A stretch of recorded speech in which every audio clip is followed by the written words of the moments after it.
Bonjour à tous et à toutes, j'espère que vous allez bien. Aujourd'hui, on se retrouve dans un cadre différent, dans un cadre idyllique et on est en Martinique. Waouh!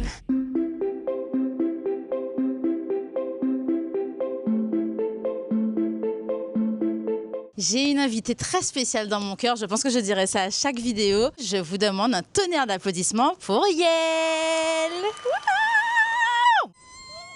Ah, pardon. Excusez-moi. Ah, pardon. Merci madame. Oh, quelle grâce. Parfait, Yaya. Alors, je te demande, s'il te plaît, de te présenter. Okay. Voilà, quel âge tu as, qu'est-ce que tu fais dans la vie, où est-ce que tu habites? Je m'appelle Yael Blizès.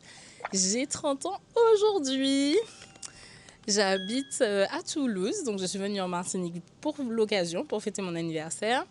Et du coup, je suis chef d'entreprise. Donc, j'ai 3 entreprises que j'ai montées il y a à peu près 5 ans. Donc, c'est mon boulot à temps plein entre la Martinique et Toulouse. Yaya, est-ce que tu pourrais me dire quel bac tu as fait et quelle étude tu as entrepris après ton bac? J'ai fait un bac STMG, donc c'est Sciences, Technologies, Gestion, Management. Après le bac, j'ai fait une année de classe préparatoire aux grandes écoles de commerce. Je n'ai fait qu'une seule année.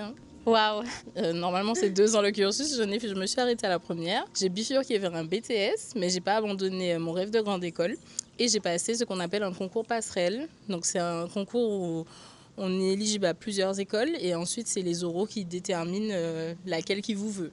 Et dans mon cas, j'ai eu la chance d'avoir toutes mes écoles, donc j'avais l'embarras du choix et j'ai choisi Montpellier Business School à Montpellier. Donc j'ai fait 2 ans, ma licence et mon master 1.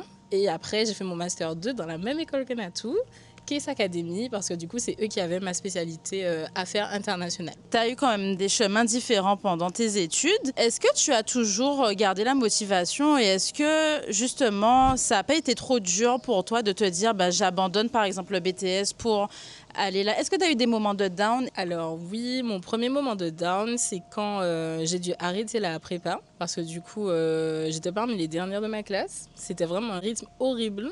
Il faut vraiment être rôder et aimer vraiment l'école quand on fait une classe préparatoire et c'était pas mon cas. J'ai toujours été une élève moyenne, je travaillais pas énormément mais je m'en sortais toujours à 13-14 à peu près de moyenne, mais la prépa c'est un autre délire et quand on ne travaille pas ça ne suit pas. C'était le premier choc on va dire. Jusqu'à là je n'avais jamais redoublé ou je ne m'étais jamais dit putain j'ai perdu une année de ma vie en fait il faut tout recommencer et au final sans regret parce que j'ai adoré mon BTS mais vraiment adoré. C'était un BTS TC, donc technico-commercial, dans une classe à 80% masculine, donc il y avait très peu de filles. Et au final, j'ai trouvé ça cool parce que nous, les 4 filles de la classe, on était super bien valorisées et on était les bosseuses de la classe, quoi. Du coup, c'était génial. Et après, j'ai fait qu'enchaîner dans le monde du commerce, quoi. Mais j'avais pas du tout prévu d'être chef d'entreprise, du coup, ça me plaisait même pas. Quand j'entendais des chefs d'entreprise témoigner, ça me donnait pas forcément envie. Moi, je voulais faire carrière dans une grosse boîte. Je voulais être la commerciale avec la mallette à la main qui prend l'avion tous les 4 matins, etc.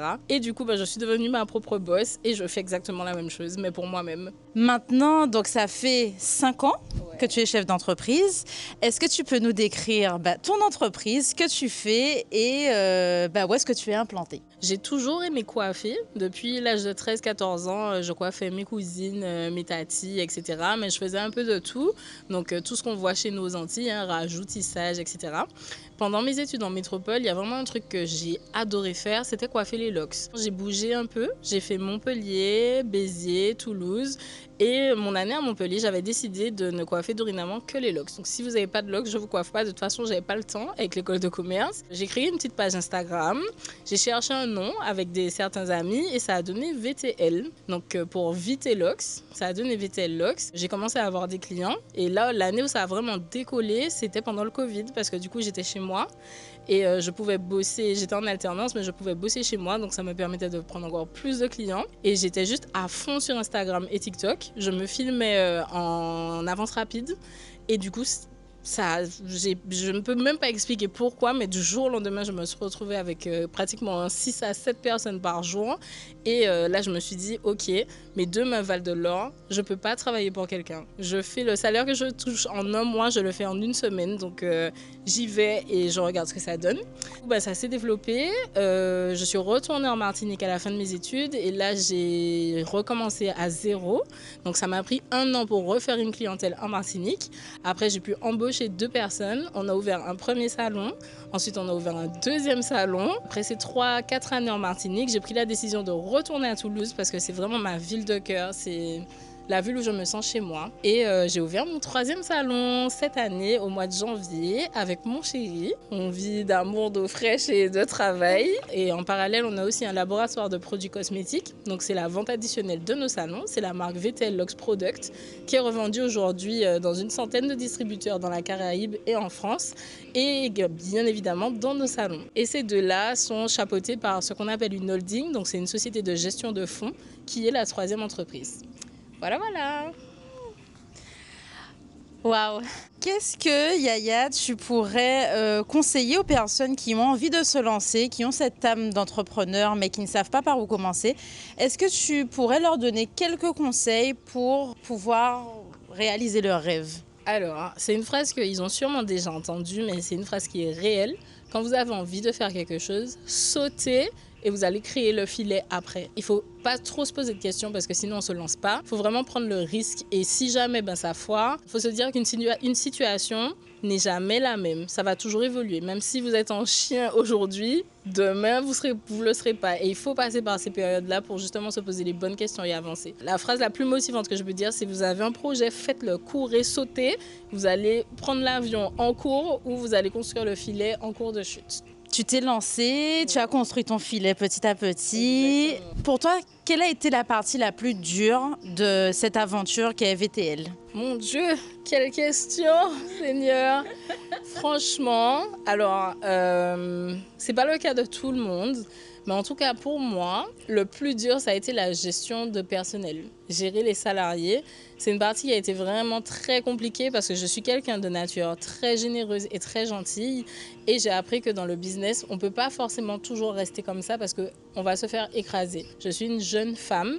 J'ai eu le temps d'embaucher des personnes qui ont été plus âgées que moi et ça a été effectivement difficile de trouver mon respect envers ces personnes. Mais il faut apprendre aussi qu'on ne sait pas tout. Et j'ai accepté, quand bien même j'ai fait une école de commerce et quand bien même j'ai déjà un business qui tourne depuis 5 ans, de me former à nouveau pour pouvoir trouver une capacité d'améliorer ce côté. Est-ce que ça a toujours été un objectif pour toi de développer ton entreprise sur ton île natale qui est la Martinique? Bien sûr, c'était quelque chose que je m'étais promis dès lors que je suis arrivée en France parce que de base, je ne voulais pas forcément faire mes études en métropole. J'aimais tellement mon île que je ne me voyais pas partir, mais malheureusement, ce que je voulais faire n'était que là-bas. Au final, j'ai kiffé la France, j'ai vraiment adoré mes années d'études, mais je m'étais promis de revenir en Martinique dès lors que j'aurais fini mes études parce que je voulais créer de l'emploi chez moi, je voulais augmenter le PIB de mon île et du coup, je l'ai fait. Tout ce que je dis, je le fais.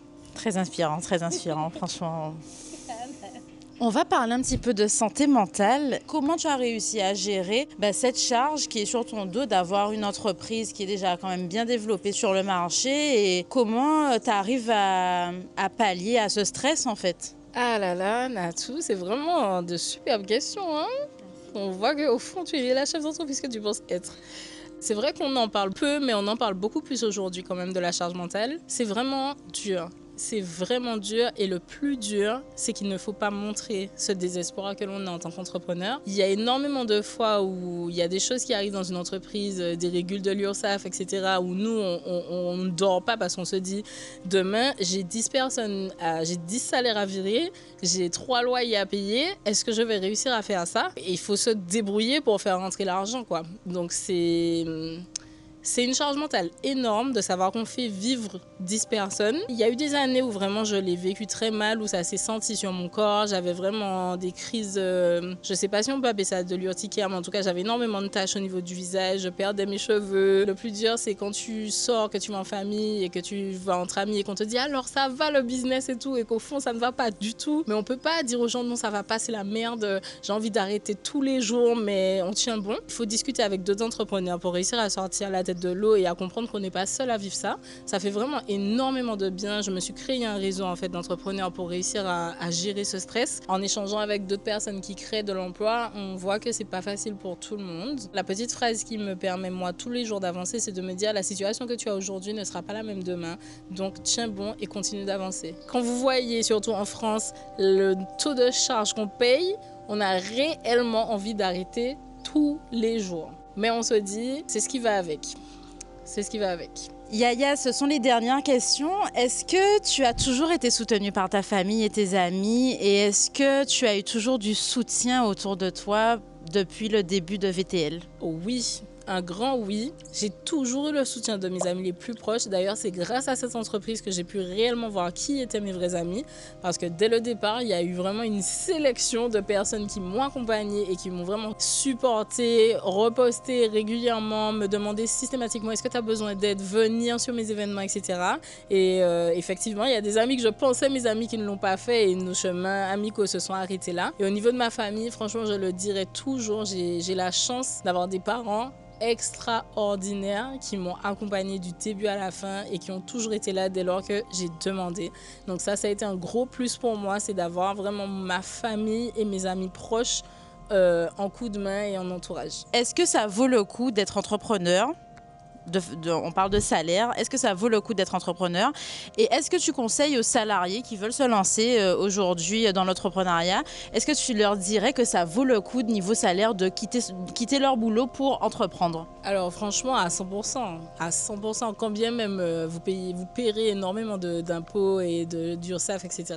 Mais vous avez une liberté financière qui n'est pas égale à celle d'un salarié. Quand on est salarié, on se lève tous les jours à la même heure, on doit aller au boulot, on doit attendre le jour où on est payé et avec cette somme, jongler avec toutes les charges qu'on a. Après, il y a énormément de montages différents. Je déconseillerais toujours d'être un entrepreneur salarié. Il y a énormément de façons de se rémunérer, mais quand on est entrepreneur, on peut varier son salaire. Donc, il y a des mois où on peut décider de ne pas se payer parce que le mois d'avant, on s'est payé grassement. Donc après, c'est à vous de jongler avec ça. Le plus gros flex, c'est de décider de travailler où on veut. Donc voilà, si demain j'ai envie de travailler depuis la Malaisie, j'y vais et je travaille depuis la Malaisie. Et ça, c'est vraiment un gros flex. Est-ce que tu pourrais nous donner 3 mots pour décrire l'entrepreneuriat? Je dirais le mot risque, parce qu'il est inévitable. Le mot challenge, parce qu'il faut tout le temps en réaliser pour scaler. Alors attends, parce que le dernier mot, il faut quand même bien le choisir. Donc on a dit risque et challenge et innovation. Pour moi, le secret d'une entreprise qui perdure et qui reste pérenne, c'est qu'elle ne cesse jamais, d'innover, quoi. Il ne faut pas rester dans sa zone de confort parce qu'au bout d'un moment, votre chiffre risque de stagner ou de descendre. Plus on innove et plus on perdure. Merci Yaya. Merci de m'avoir fait l'honneur d'être parmi tes intervieweurs, en tout cas. Et merci pour ce cadre idyllique. Tu as un petit mot de fin à dire ou pas? À donner, un petit mot de fin. Alors, mon petit mot de fin, c'est que j'espère que cette petite chaîne YouTube qui a commencé en 2026, dans 10 ans, soit parmi celles les plus regardées dans le monde. Voilà. Merci. Avec plaisir. C'était tout pour cette vidéo. Je suis ravie d'avoir pu interviewer Yaya. Je vous invite à la suivre sur les réseaux sociaux, VTL Lox sur Instagram, TikTok et tous les réseaux sociaux qu'elle a. Les Loxés, c'est votre endroit où aller. Puis moi, je vous invite à aimer, partager et à republier cette vidéo si ça vous a plu. Si toi aussi, tu as envie de porter ta pierre à l'édifice, d'être interviewé avec moi pour aider les jeunes ou les personnes en reconversion à trouver leur voie, n'hésite pas à m'envoyer un petit message sur Instagram, Natavi, ou à commenter en dessous de cette vidéo. Et puis, on se dit à la prochaine. Portez-vous bien. Bisous!